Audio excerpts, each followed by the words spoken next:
2020 International eConference on Interreligious Dialogue. My name is Dr. Darren Slade, and I'm the president of the Global Center for Religious Research, which is hosting this year's academic conference.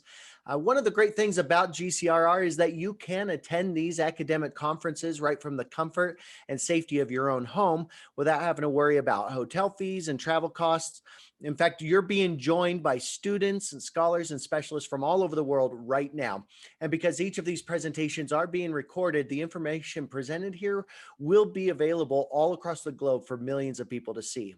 And now for those attending live, as you listen to each of the presentations, feel free to use the Q&A button at the bottom of your screen to ask questions, and our speaker will do their best to answer them at the end of the presentation.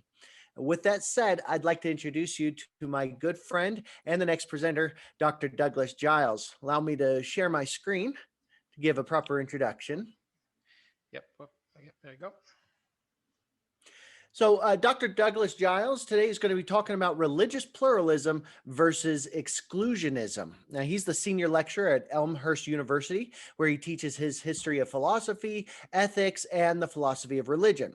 He's published and presented numerous times on the lived experience of people in religious, political, and other interpersonal interactions. And his main scholarly interest is to understand the causes of bigotry and injustices so we can decrease their occurrence in the world. I'd like to draw your attention to his latest publication entitled Rethinking Misrecognition and Struggles for Recognition. Now, we all recognize that the presence or absence of social recognition plays a vital role in social injustice and efforts to overcome them. Critical theory philosopher Axel Honneth, in his influential accounts of recognition and struggles for recognition, do contain important insights about social justice movements. But unfortunately, some of Honneth's concepts are too narrow and need expansion for them to be useful in considering responses to social injustices. And this is where Dr. Giles comes in. He presents an important corrective and addition to Axel Honneth's view of recognition that gives the concepts of recognition, misrecognition, and struggles for recognition more explanatory power, especially for current social justice issues today. And with that said, I'd like to turn it over to my friend, Dr. Giles. You have the floor, sir. Well, thank you very much. Wonderful intro. Well, thank you, anyone who's out there, for joining me. It's always an honor that anyone would spend any time listening to anything I have to say. So appreciate you being here. And I do hope that one of the wonderful side effects of this pandemic thing is that we have many more conferences like this where we can transition so much of the scholarship and conferences to e-conferences like this. And so I thank the organization for putting this on. It's fabulous. And I will go to share my screen here because I'm sure that's more interesting and informative to you than actually looking at me. So let's hope this works. Okay. So that's me, and that's the title of my presentation. And my purpose here today is to provide a theoretical context for exploring what enables and prevents interreligious dialogue. And my approach is to look at the possible attitudes within personal interactions that would motivate and inform prejudice toward and acceptance of people of other religions, and the possible attitudes that would mitigate it. I do not see religious tolerance and intolerance as an either-or relation, but as a varied phenomena that emerges from everyday life. Societies and religions are many-sided, and personal interactions between people of different religions reflect not only religious beliefs and traditions, but the full constellation of social forces and personal desires and fears. So I seek to shed light on I seek to shed light on both religious intolerance and religious tolerance by combining two philosophical concepts. The first is that hostility between religions is motivated and informed by attitudes of exclusivism. I believe that hostility between religions can be mitigated by understanding the nature and structure of exclusivism and how it manifests in discrimination and violence. A deeper understanding of what is behind exclusivism will help us to understand what new attitudes would mitigate the attitudes that lead to discrimination and prejudice based on religious differences. The second concept in understanding religious intolerance is moral recognition. To be tolerant or intolerant of other people is a moral question, and this is a question of recognition. Religious coexistence is a matter of recognizing other people as deserving of moral considerations that call for appropriate responses from us. I argue that what makes possible hostility between people of different religions is people not recognizing others as human beings like themselves. The attitude of religious exclusivism is a recognition the attitude of religious exclusivism is a misrecognition of others' human moral status, which opens the way for and even legitimizes unjust actions toward them. Peaceful coexistence requires recognition, which is mutual respect and consideration for the rights and concerns of all involved.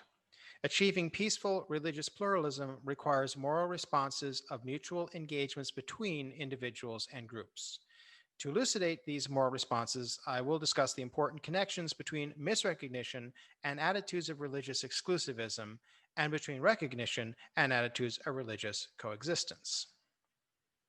To explore exclusivism that closes dialogue between people and the question of what could open that dialogue, I turn to Raimon Panikkar and his book, The Intra-religious Dialogue.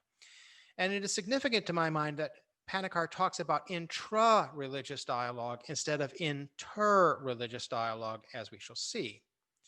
In the intra-religious dialogue, Panikkar addresses the encounter between individuals from different religious traditions.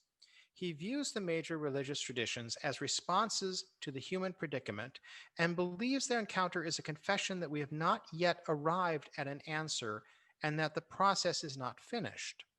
And Panikkar does not deal specifically with the problem of prejudice and antipathy toward people in other religions, but he tries to chart a course for enhanced religious dialogue that overcomes attitudes of exclusivism, hubris, and misunderstanding. He believes that the religious dialogue is not a merely theoretical issue, but belongs to the life of the peoples of the world. Panikkar says we need to discover anew our neighbors in flesh and blood, or we are headed for disaster. He looks at the realities and possibilities of encounters between people of different religions. He begins by observing that throughout our social life, our dealings with others are either on the merely objective or the purely subjective level. That is, either rational encounters or sentimental meetings. In objective dialogues, we meet on the supposedly neutral arena of doctrines and opinions. But in subjective dialogues, we meet on the terrains of sympathy and antipathy that make up personal relationships. The world is more than an objective fact, and other people are more than separate individuals. However, much of the literature in religious dialogue and the discussion of interreligious dialogue covers objective dialogues about doctrines, objective dialogues. Less analyzed, much less analyzed in my opinion, are the subjective dialogues between individuals, and Panikkar helps us to engage with these dialogues. Panikkar opens a broader sense of dialogue by saying that each one of us is more than a mere thinking machine and a bundle of desires. Our relationship with the other, capital O other, is not an external link.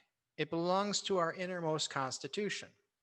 When our dialogues with others do not grow beyond doctrinal levels or emotional projections, they do not trigger an internal dialogue. But Panikkar calls for a dialogue that neither neglects differences nor stifles expressions, but links us in all directions. The dialogue takes place in the core of our being, looking both vertically towards a transcendent reality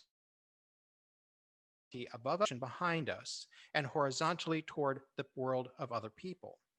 This dialogue he calls the intra-religious dialogue, which is itself a religious act, not between separate isolated subjects, but among people. The open. It is no longer, as Panikkar puts it, locked in the jail of egoism, or egoism if you prefer. It is an intersubjective dialogue that takes in the reality of other people as a thou rather than as a non-I, similar to Martin Buber's I-ship. In the intra-religious dialogue, we are open to the religiousness of our neighbors, and their beliefs become a profound personal religious question for us. Panikkar considers the intra-religious dialogue a vision of reality that acknowledges that though I am not the other, nor is the other I, we are together as sharers. We then become the dialogue. We are in the dialogue, and we are in dialogue. Now, whether or not we accept the more mystical aspects of Panikkar's idea, a dialogue that is intersubjective and affecting all involved, and that cultivates rather than silences further dialogue is what we are seeking. The question is how we can move beyond good intentions and sentiment without wanting peaceful religious coexistence into making that peaceful coexistence a reality. Does idea of an intra-religious dialogue help us succeed in that goal? And I think yes. When we look at the next step of Panikkar's argument, which is his 5 attitudes of interaction between religions. His conception of the 5 attitudes brings into focus what is involved and at intolerance and how we can grow beyond it. Panikkar's 5 attitudes are exclusivism, inclusivism, parallelism, interpenetration, and finally, pluralism. And I'll go through them one at a time here. So first, exclusivism. The attitude Panikkar labels exclusivism, a believer considers his or her own religion to be the only true religion. As Panikkar points out, this attitude has an element of heroism in it. We are defending the truth when we assert our religion. The consequences of the exclusivist attitude are obvious and blunt. People not of our religion are not just different from us, they are wrong. They are factually, if not morally, wrong. Defending truth easily leads to defending against others who are outside our exclusive, and hubris, intolerance, and even contempt for others follows. Inclusivism for Panikkar is not the opposite of exclusivism. It's more complex than that. He defines the inclusivist attitude as seeing other religious traditions as having truth, but at a lower level of his own religion. Inclusivism interprets the other religion as palatable and as assimilable to one's own religion. Inclusivism interprets the other religion as palatable and assimilable to one's own.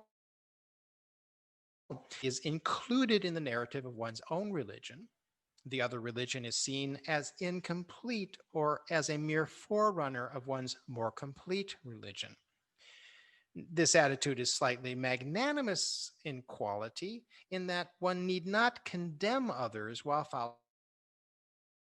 following the truth. But there is still a danger of hubris and intolerance in this attitude because other religions are judged relative to one's own. The other religion is reinterpreted and syncretized to fit a preferred narrative, stripping the other religion of its own view of itself. But with a condescending tolerance of their limited viewpoints and deficient understandings. Implies parallelism is the attitude that sees religions as parallel paths to truth that will meet. Parallelism respects other religions as correct for their own cultures, but keeps the bearer. It does not condemn other religions as false, as does exclusivism, or reinterpret other religions to fit one's own narrative, as does inclusivism. However, as Panikkar says, it splits the human family into watertight compartments, making conversion a deep dialogue with them a betrayal of one's own culture and being. It offers hope for a future eschatological unification, but in this world, it is wary of crossing of boundaries as being dangerous. Now, religions of the world, Panikkar says, the more sensitive we are to the religiousness of our neighbor, and the more we realize our neighbor's religion challenges and enhances our own. We have come to understand that we are all intertwined and that our religiousness is best understood within religions.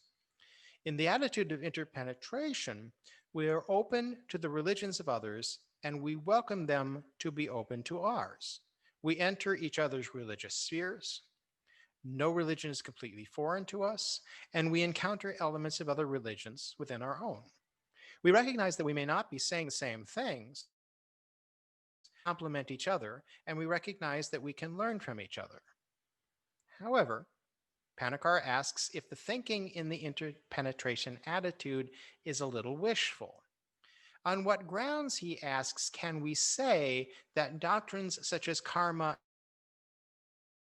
and penetrate? Interpenetration is more open to dialogue than is exclusivism, inclusivism, or parallelism, but it risks inventing a new religiousness that selectively uses certain tenets of religious traditions while neglecting other traditions and their income. My sense of Panikkar is that he sees interpenetration as good but incomplete. I take his main difficulty with the attitude of interpenetration is that it is mainly objective dialogue about doctrine, and he seeks an attitude that overcomes what he calls the monopoly of the mental over everything attitude. And that he calls pluralism. And what Panikkar means by the attitude of pluralism is idiosyncratic, but it is sensible. Panikkar stresses that he means by pluralism not a super system that offers a complete answer to the problems between religions. He means it as denoting an attitude of not silencing or breaking the dialogue between religious people and keeping the intra-religious dialogue permanently open. The attitude of pluralism stands between unrelated plurality and a different from the previous four attitudes. Pluralism does not seek to win over the other to come to agreement on some kind of universal religion. The idea in pluralism is dialogue between different cultures, and it aims to reach understandings that bridge mutual ignorance between cultures. Pluralism lets others speak out about their insights in their own languages. The attitude of pluralism has the respect, patience, tolerance, and love to enter into the intra-religious dialogue. Panikkar says that the attitude of pluralism stands for plurality and a monolithic unity. It implies that the human condition in its present reality should not be neglected, let alone despised, in favor of an ideal situation of human uniformity. On the contrary, it takes our factual situation as real, actual polarities of our human existence, we find our real being. The attitude of pluralism takes seriously the fact that despite thousands of years of human history, we have not come to much agreement concerning religious beliefs. It resists the temptation to think of our religion as the top of the mountain of humanity's religious journey, and thus it remains open to further dialogue. Now, the difference of intra-religious pluralism from attitudes of inter-religious dialogue can be seen in the example of the Nostra Aetate. This 1965 papal declaration was a significant opening of the Catholic Church to non-Christians, but it maintained a Christian-centric perspective. It calls for Catholics to have dialogue with followers of other religions in prudence and love, but in witness to the Christian faith. Its call to respect Islam, Judaism, Hinduism, and Buddhism is predicated on the duty that they have with Catholic doctrine and does not try to see the other religions as they see themselves. The Nostra Aetate doesn't silence dialogue, but it opens it in only a limited way. It is less open to listening to the people of other confessions of their own faith, and thus it is an example of inclusivism. Closer to the spirit of Panikkar's pluralism is the 2002 Guidelines for Dialogue and Relations with People of Other Religions. issued by the World Council of Churches. The document all in faith, but it acknowledges that, quote, dialogue must be a process of mutual empowerment, not a negotiation between parties who have conflicting interests and claims, unquote, and that dialogue is a cooperative and collaborative activity that strives toward mutual respect.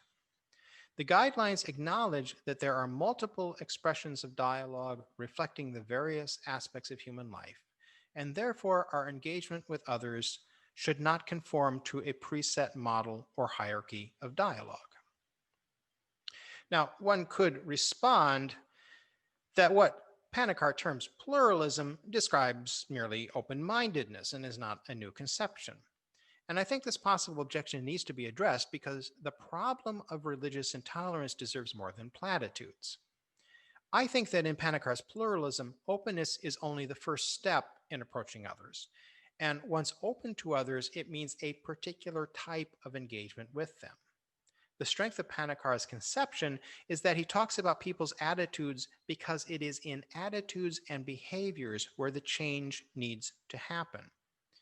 I believe we need to ground the concept of pluralism, both Panikkar's particular conception and a more general one, in an intersubjective view of human interactions. And I believe that the concept of recognition supplies this view. Recognition is a concept in political theory and critical theory in philosophy that can be readily applied to interaction between people of different religions. And I will outline the basics of the concept of recognition and its role in social interactions, and discuss how recognition factors into religious encounters, and then link recognition to Panikkar's 5 attitudes. In English, we use the word recognition in 2 ways.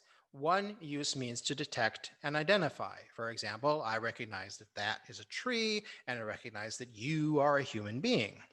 But the other use means to respect and value, that I recognize you as a person, so I treat you as a person ought to be treated.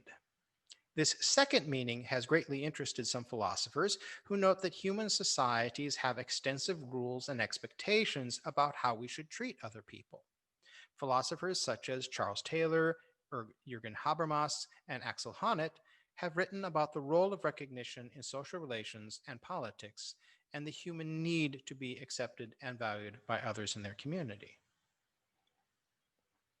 All societies have norms that inform us what qualities we should value in others, qualities like honesty and loyalty. The norms also tell us that we should take a positive attitude toward people who express these qualities.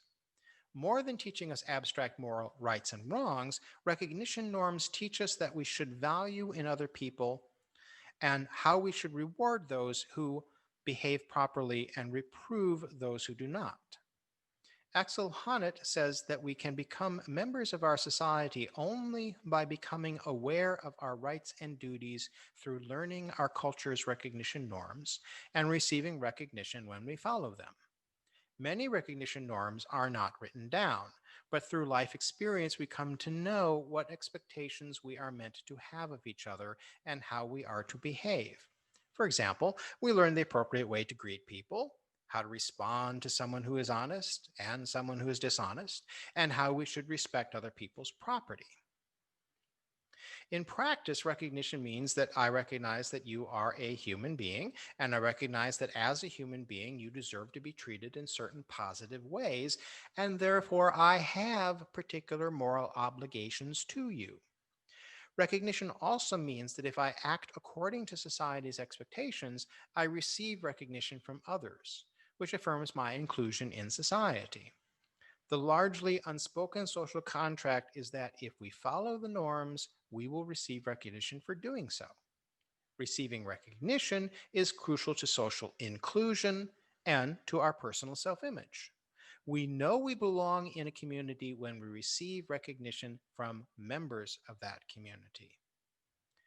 The flip side of recognition, though, is misrecognition. Misrecognition is not the simple contrary of recognition attitudes and behavior, but is a complex set of attitudes intertwined with recognition. If we refuse to neglect if we refuse or neglect to recognize the rights of others and our moral obligations to them, then we are misrecognizing them. A lack of recognition of others leads to discrimination and hostility towards those misrecognized. There are also forms of recognition that lead to discrimination and hostility toward targeted groups. We become socialized into our culture's recognition norms and receive recognition for following them. Therefore, if our culture's norms judge particular social groups as not deserving of equal respect, such as ethnic minorities or immigrants, it teaches us to treat members of those groups accordingly. And these prejudiced attitudes have the appearance of proper conduct because they are backed by our society's recognition norms. The recognition norms provide justification for social prejudice because particular groups, an affirmation to us when we act on the attitudes of prejudice. Systemic social injustices, such as structural racism, are powered by this type of recognition, which I term normative discrimination.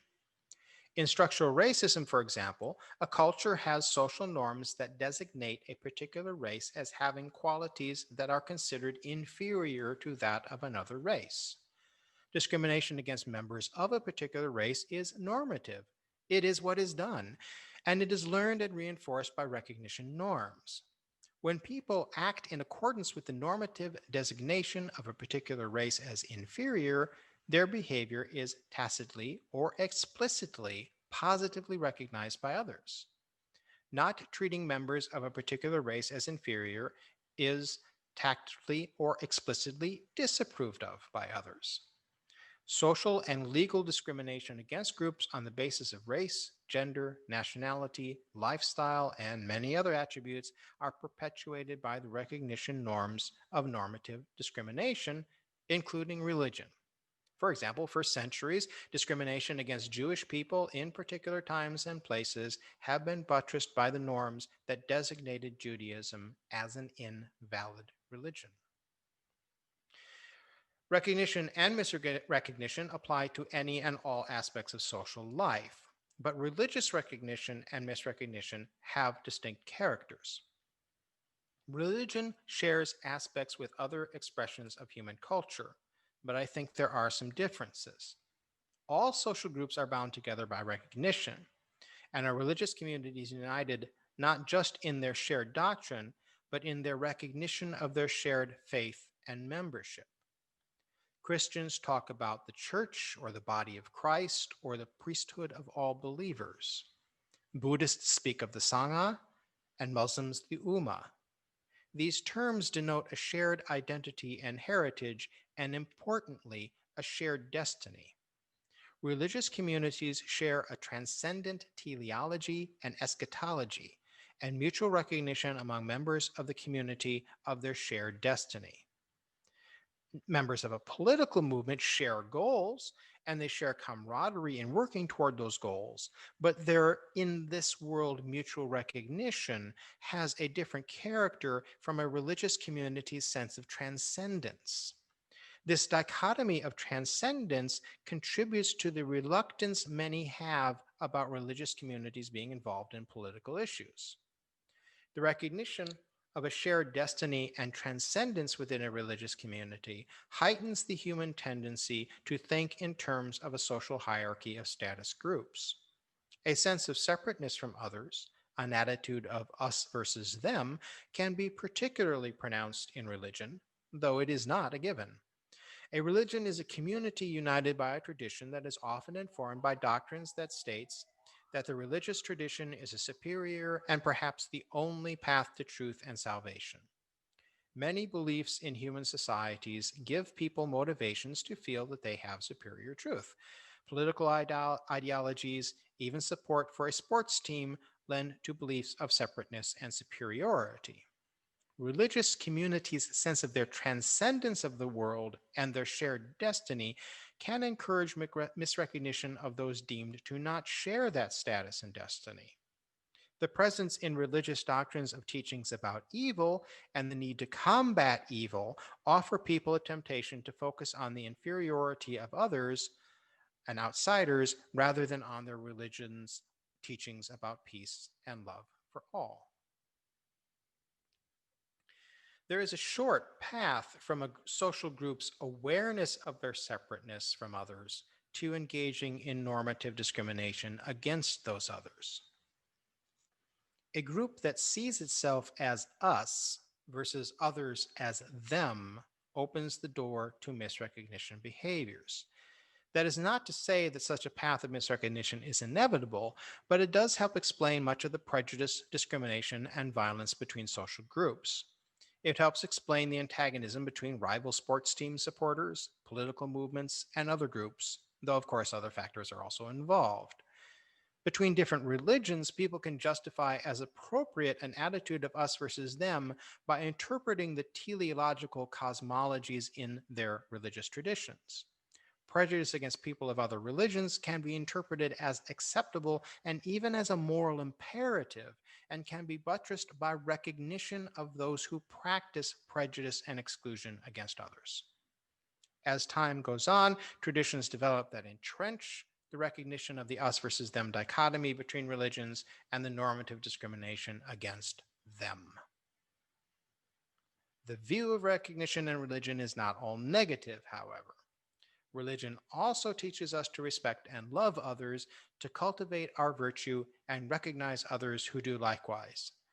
The moral golden rule, whether expressed as that which is unfavorable to us, do not do that to others, or do unto others as you would have them do to you, is the recognition of others as people like yourself, who deserve to be treated the way you feel you deserve to be treated. The radical demand from Jesus to love your neighbor as yourself is a demand for the radical recognition that there should be no moral difference between you and others. Recognition engenders tolerance, if not acceptance, of others' differences. The idea that we can agree to disagree is informed by the recognition that our fellow human beings are worthy of our respect, even if we do not agree with their ideas. We can also recognize someone's humanity even when we appropriately sanction them for inappropriate behavior. History focuses on wars started by political leaders who use religion as justification for territorial and political ambitions. And we can point to a tendency among individuals to live peacefully with their neighbors regardless of religion. It is often forces from outside communities, such as more recently Al-Qaeda and Daesh, also known as ISIS, that incite fear and hostility towards other religions to promote a political ideology of exclusionism that demands misrecognition of those who are of different religious traditions. Individuals are forced to make personal choices about what attitudes they take toward people of other religions, choosing between recognition and exclusivism. And one of my most important points in this is that our research needs to focus more on interactions between individuals and the attitudes that individuals bring to these interactions. And I'll give two short examples from academic studies of dialogue between religions, both focusing on Egypt. Heinrich Lindbergh Hansen, studying the personal attitudes of Muslims and Christians in the officially Islamic country of Egypt, found that the feelings of individuals on both sides of the religious divide were often open-minded toward those of the other religion. Hansen distinguishes the systemic discrimination against Christians that is part of the Egyptian governmental system from individuals' behavior of conscious discrimination against other individuals. Personal conscious discrimination clearly exists, Hansen says, with individuals favoring people from their own community and scattered incidents of violence. It remains the case, Hansen found, that many individual Muslims and Christians have good relations with each other, forming friendships and sharing activities, even when they have to break with people of their own religion to maintain their relationships with individuals of the other faith. These forced choices show the very real systemic segregation of Egyptian society, which depersonalizes individuals under the force of negative stereotypes of the other side. Mohammed Abu Namr, Emily Velti, and Amal E.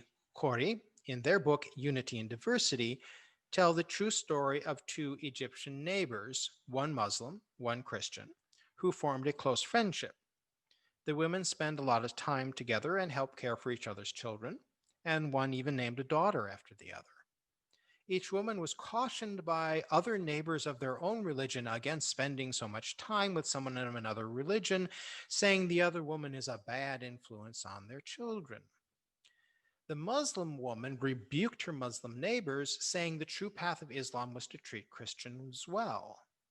The Christian woman rebuffed her Christian neighbor, saying that she knows the Muslim woman is a good person and she trusts her because she has seen how the Muslim woman deals with her and her children in a good way. And this anecdotal story shows how our humanity can shine through normative discrimination. The two women encountered each other in the true spirit of recognition. Both women chose to see the goodness of the other woman as more important than the negative, impersonal stereotypes of recognition norms. In Hanson's terminology, the women rejected systemic discrimination and its demands for segregation and did not engage in conscious discrimination against their neighbors. Now, these examples, there are only two, but examples of interpersonal recognition lead me back to Panikkar's 5 attitudes. Exclusivism is an attitude that precludes recognition of people in other religions. Exclusivism is a misrecognition of a group of people that condemns them as outsiders unworthy of dialogue. It equates systemic discrimination against other religions, such as is instituted by the Egyptian state. The recognition norms of normative discrimination teach people to have an attitude of exclusivism toward members of other religions. It's a denial of recognition. On the other end of the spectrum, the two women in the story were practicing pluralism. They did not seek to win the other over to their respective religions. They respected each other's religion because they recognized each other as good people.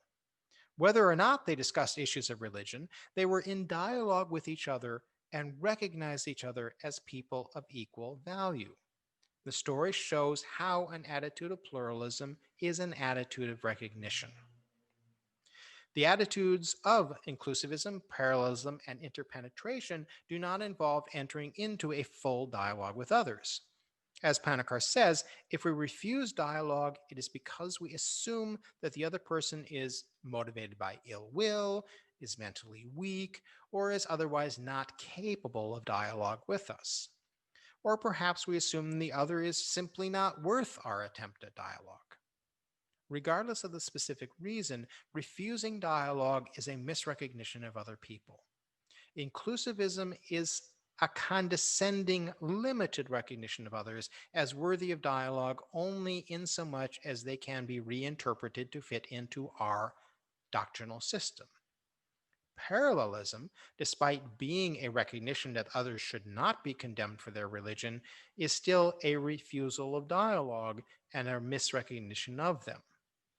Interpenetration is a partial recognition of others with some openness to dialogue, but is not a full recognition of others' experiences as they live within their own religious traditions. The issue of dialogue between people of different religions is a concern and a goal. Panikkar calls not for inter-religious dialogue, but an intra-religious dialogue, which he says is achieved by what he calls the dialogical dialogue. In this type of interpersonal dialogue, individuals do not discuss external things like doctrine, but rather discuss themselves. He says such dialogue is not so much about opinions as about people who have opinions. In the dialogical dialogue, the partner is not an object or a subject merely for the placement of objective thoughts, but a you, a real you, and not an it. I must, Panikkar says, deal with you and not merely with your thought. And of course, you reciprocate. In this way, we are sources of understanding for each other. And to me, this is the meaning of mutual recognition and is the core of what is needed for an antidote to religious exclusivism and discrimination. This dialogical dialogue, an interpersonal dialogue based on recognition of the other as a you like myself, is indispensable to any formal interreligious dialogue about religious views and doctrines. To mitigate prejudice and discrimination between religions requires a change in attitude. Religious pluralism means, if not social integration, at least interpersonal engagement. The attitude of pluralism is distinct from a policy of diversity, which implies tolerance but functionally means religious parallelism or at best interpenetration. That would not lead to intra-religious dialogue and mutual recognition. Without full dialogue filled with mutual recognition between individuals, diversity produces only a precarious social environment that could easily slide into exclusivism, discrimination, and violence. Legal and political attempts to manage religious diversity cannot produce peaceful religious pluralism without individual religious actors recognizing members of other religious communities as people deserving of respect. Religious recognition is not a given, but it is a behavior that does not have to be forced by political decree, which can be counterproductive, and that can be cultivated through engaging with people. Today, more than ever, there is a need to understand religious and other pluralisms in terms of recognition and misrecognition of each other's humanity and differences. And thank you. Stop share. There we are. Thank you so much, Dr. Giles. That was actually wonderful because as you begin the entire presentation, you say the entire discussion is not a matter of inclusivism versus exclusivism. The situation is actually far more complex. But one of my first questions that comes to mind, though, is what do we do with certain sects or certain religious groups that, quite frankly, we can't coexist with? Because surely we recognize that this is a kind of a utopian view that we can get along with everybody. But there are groups in the world, ISIS as an example, that will torture and murder and kill, and they don't want any part of dialogue. What do we do? Is intolerance acceptable? Well, this is why the notion of dialogue is so crucial, in my opinion, because yes, there is that question of tolerance, and of course, oh, well, you're not being tolerant of my differences.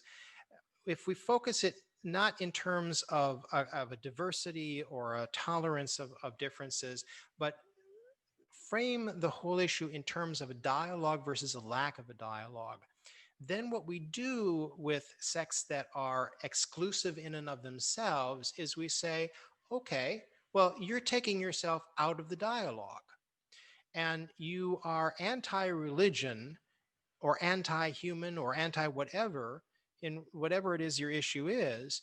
And we have a right to say, one, no, until you come to dialogue with us, we don't have dialogue with you, because it has to be a mutual thing.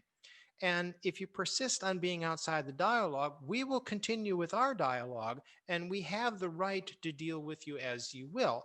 Now, that doesn't mean that we have the right to bomb the life out of these people, but once we frame it in terms of a dialogue versus not a dialogue, then I think we have a much better chance of getting into a type of coexistence that can actually last. Right. And it just seems all well and good, except for when a religious group is, in fact, a danger to civilization or a danger to other human life. We can't just sit there and say, okay, guys, we're not going to include you in a dialogue. We might actually need to bomb you. Are there instances where you agree that no, you need to be stopped and violently stopped because you are a danger? Yes, because, and I'm glad that you raised the issue of, is this vision utopian? And I don't think it is. I think it's very practical, very pragmatic. It's a matter of working through our problems, not just, because I mean, that's kind of the issue with the interpenetration thing, or even the parallelism attitude, is that both have this sense of, well, we just get together and we chat and we sing kumbaya and we just go off our separate ways or whatever. No, these are difficult issues, and we have to, as Panikkar says at one point, deal with each other both in accepting our differences and recognizing that we have differences, and recognizing as well. And so I do think that once you start looking at it in that way, then we can say, okay, this is anti-human behavior. This is completely unacceptable by any stretch of secular or religious behavior.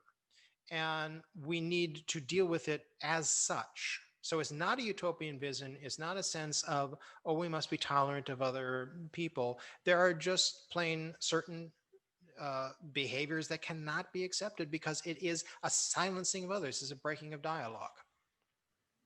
And of course, Would it, misrecognition of others.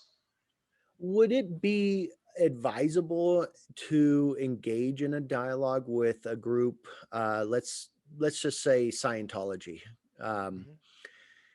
Scientologists consider themselves a religion, but also will kind of deny that as well. But if we know of a group that is engaging in very manipulative, abusive tactics, um, kind of human trafficking, child labor, things like that, brainwashing. Do they deserve dialogue from us, or should we be shunning and censoring them?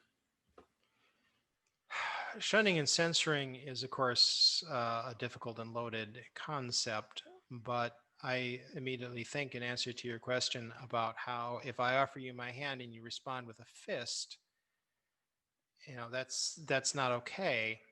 And it's not a matter of shunning. I don't like the idea of shunning, but I do like very much the idea of, as I alluded to before, this idea of, okay, well, if you don't want to be part of our dialogue, it's like I think of if people who like to go to science fiction conventions, and a scientist shows up and says, I think fiction is stupid and you people are doing all this, and they're just going to turn to him and say, go away, just go away.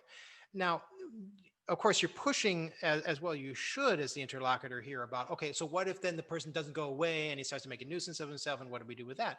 Well, then we mutually take steps on that.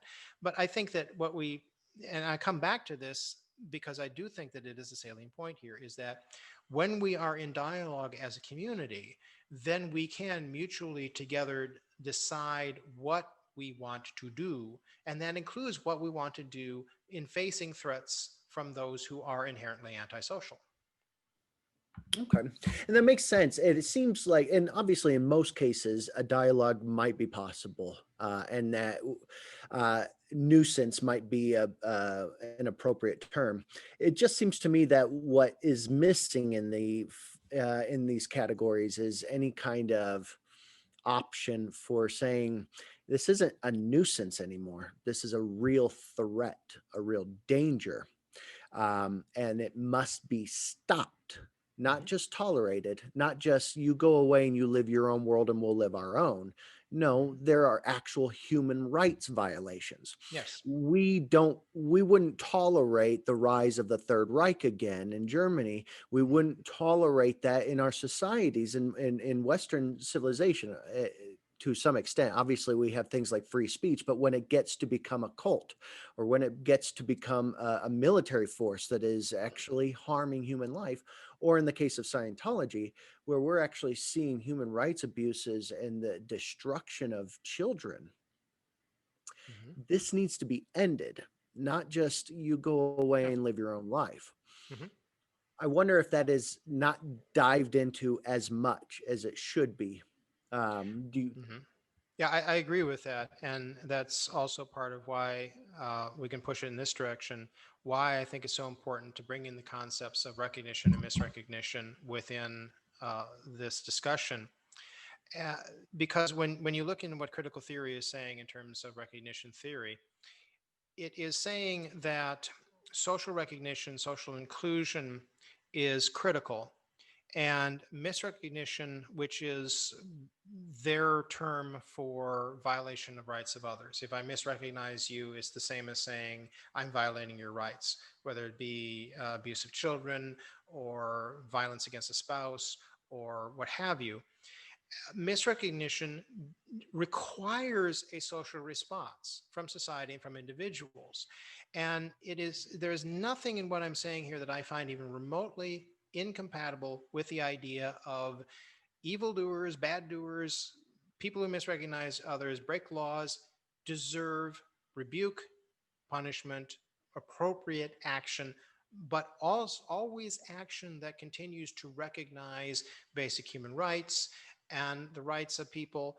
And one of the worst things that humanity does is when we completely misrecognize a human and say, well, because of who you are, because of something you have done, you now have zero rights, zero consideration, zero moral consideration on our part. And then we can do with you whatever you want. But if what we call civilized society is such that even when there is a rebuke for an action that you have taken, that rebuke is measured according to what you have done. And so we don't misrecognize you as an entire human being because you were wrong in this area.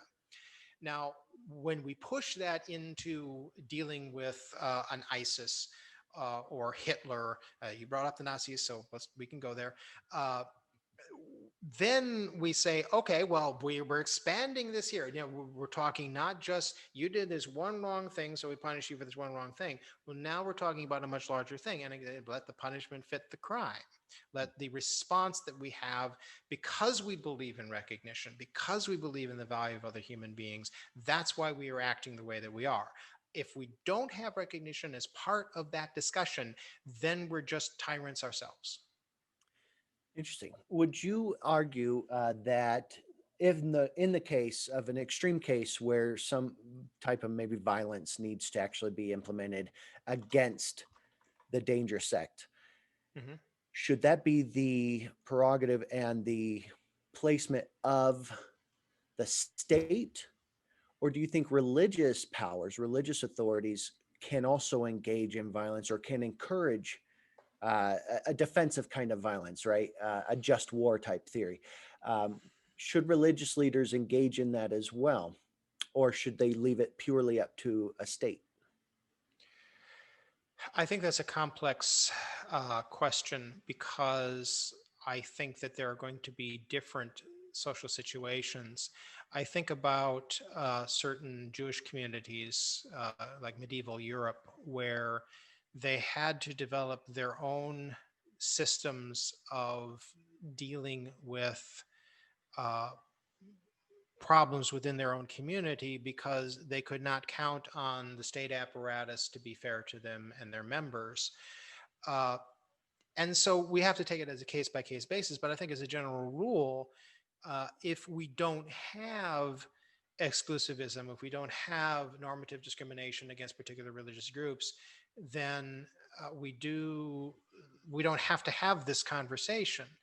Uh, and our movement should be toward that, and there does sometimes need to be remedies. Like, one of the things that critical theory talks about is, well, we needed affirmative action because we haven't fixed the fundamental problems of systemic racism, structural racism within society.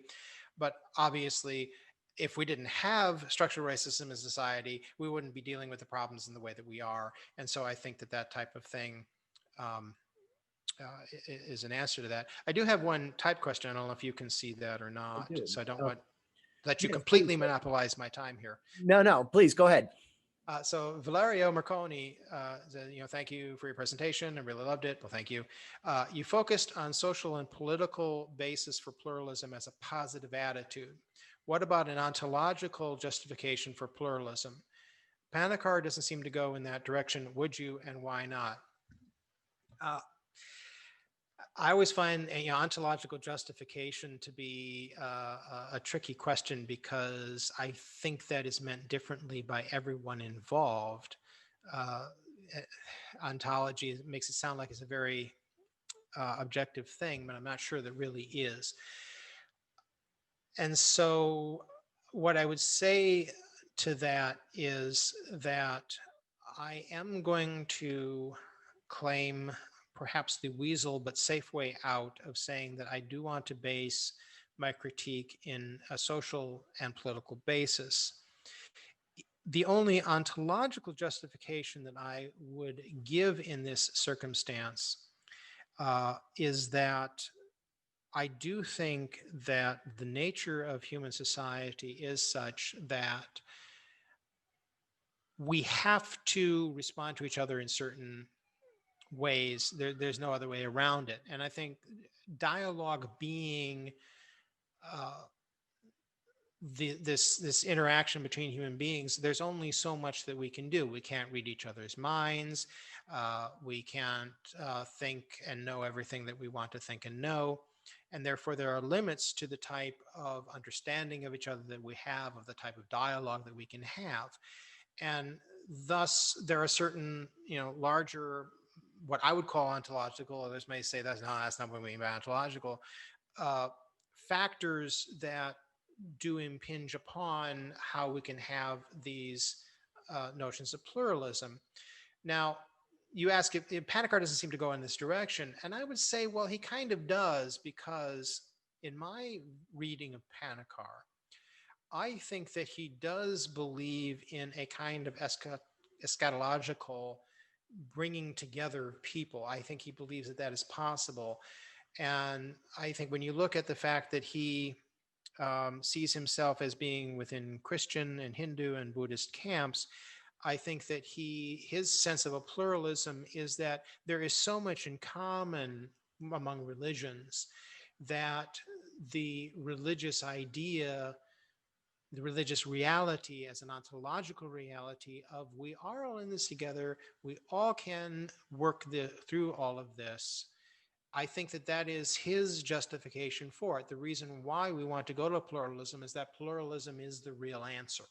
And so I do believe that he would probably say that that is his ontological justification. And I hope that answers. If it doesn't answer your question, I apologize. And Dr. Giles, thank you so much for doing that and clarifying that. I think it is an important one. Is there an objective basis for having pluralism, or can it be just not necessarily relativism, but is there something that we can foundationally say, yes, pluralism is way better than exclusionism or something? Mm-hmm. I think that is actually it for our questions. I want to say thank you so much again for doing this. I really appreciate it. I learned so much from you. I want to also say thank you to everybody who attended today and coming out and supporting us. This was wonderful, and everybody around the world. So thank you for that. Dr. Giles, I will turn it over to you for the last word, sir. Well, again, thank you for coming. And I guess, again, the point that I'm trying to make here is just simply that it's really important that we have dialogue. One of the wisest things that I've ever heard anyone say ever is that the only wrong speech is speech that seeks to silence others. And that's something that I always keep in mind. And I think that as long as we keep the dialogue going, as much as we are capable of, at least we have some hope, and we need to live in hope. So thank you very much.